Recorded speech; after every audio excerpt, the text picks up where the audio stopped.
South African designers are finding themselves in a really interesting space at the moment, surrounded by so many influences and designs, a melting pot of just everything that's local. Well, we went behind the scenes at Joburg Fashion Week to meet up with some designers to find out what's so unique about our country.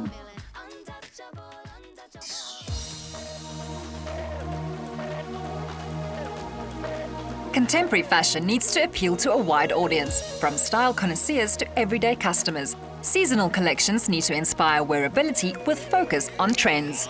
The collection is called Dusk to Dawn. I was inspired by the general colours spread across the sky from sunset to sunrise. Just the graduation from the dark colours and the sun setting, spurs of colours coming through the clouds, and there's navies through greys and oatmeal to mustard to the gold. Selfi's Autumn-Winter 2016 collection was inspired by the sort of Khoi culture. I used a lot of rock art inspired in the prints, and I also do a lot of Pablo Picasso's colorways that he used in his art, and also his collage art was also used into the prints.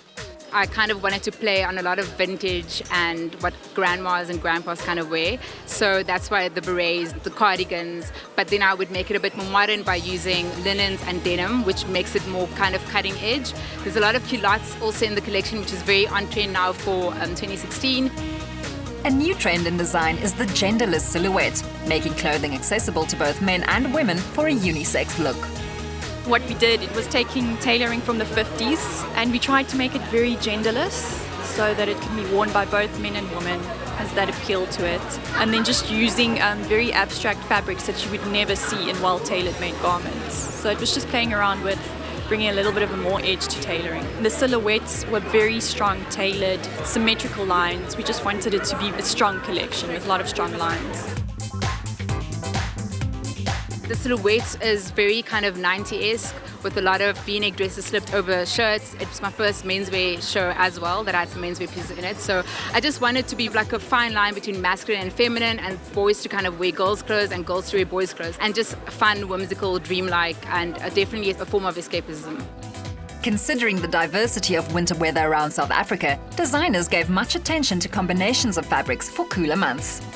We always go for luxurious fabrics. Standard is wools, silks, cottons. I like the contrast between some flatter fabrics and then the more textured fabrics. So we've used some tweeds and some textured wools, and we brought in texture also with the pleats across the collection. I used a lot of linens. The prints all done in rayon and kashibo, which is great for digital printing. Everything was digitally printed and it's all in-house designed. It also kind of shows the maturity of my brand right now, even though it was very fun and bold. It's more kind of durable and long-lasting fabrics, things that you don't want to part with. Choosing fashion made by South Africans for South Africans is a wardrobe investment we should all be making.